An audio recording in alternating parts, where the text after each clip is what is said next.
Good evening. I want to start. All the information is preliminary, so make sure everybody's aware. This is an ongoing investigation. I'm not sure if anything new is going to come up, but I want to make sure that everybody understands this is preliminary. The second thing is, probably this is the most important, we pray for the family involved, the victims in this case, everybody, the entire family that's involved, but also talks about domestic violence. And I know this is Domestic Violence Month, and this is one of those things that unfortunately every community deals with. And, at his death, we hope that there is somebody out there that if your family needs assistance, you're dealing with domestic violence, please reach out to Sunrise within Pasco County. Sunrise is a phenomenal organization, and anybody who is dealing with domestic violence, please reach out to them. The other one too is this is an isolated incident. There's no threat to the community. Everybody's accounted for, so I want to make sure anybody in the Watergrass community or Wesley Chapel understands that this was an isolated situation and all parties are accounted for. Around 6:15 p.m., the Pasco Sheriff's Office responded to the Watergrass community. It was in reference to a welfare check. The neighbors had already told us that the house appeared to be flooded. There has been water that was coming out from the garage and the doors. That's what deputies saw when they arrived. Deputies made entry. They had to go through the window because they couldn't get through the door. As they went through the window, they saw a couple that was in the living room area. The couple was deceased, 70-year-old male, 63-year-old female, with appeared to be stab wounds. But it also appears they were there for several days. Inside the locked bathroom, there was a deceased adult male. He was in the bathtub. It appears that he self-inflicted, that he died of his own causes by himself. And so that it was a 32-year-old male. We believe that the 32-year-old male we know was the son of the 70-year-old male and the 63-year-old female.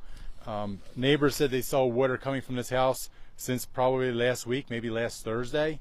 So this has been, we believe that they were deceased in this house for numerous days before we got here this evening. But it goes back to the fact, this is a sad situation. We don't know what caused them.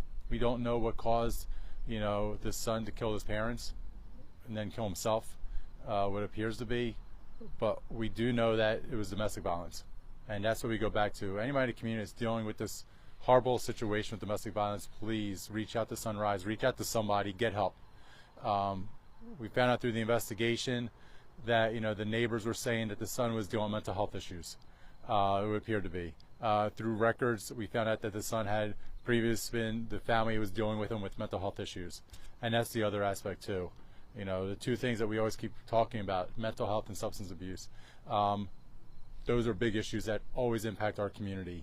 And when you now add domestic violence into it, it's unfortunately a bad formula. And this is what happens when those things come together and we have a horrible situation. So for the entire family that have lost 3 loved ones tonight, we're praying for you because we can't imagine what you're going through. But at the same time, for everybody in the community, I keep reiterating the same thing over and over again.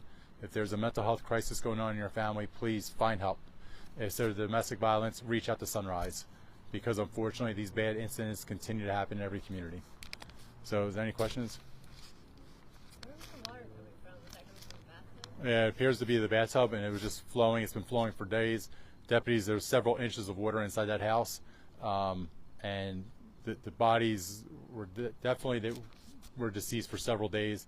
That water had been piling up, but when you go outside and you see the garage, you can see that water was still flowing down there. Deputies were able to turn off that water, but it was coming out. The neighbors even said, we've been seeing that for a couple days now.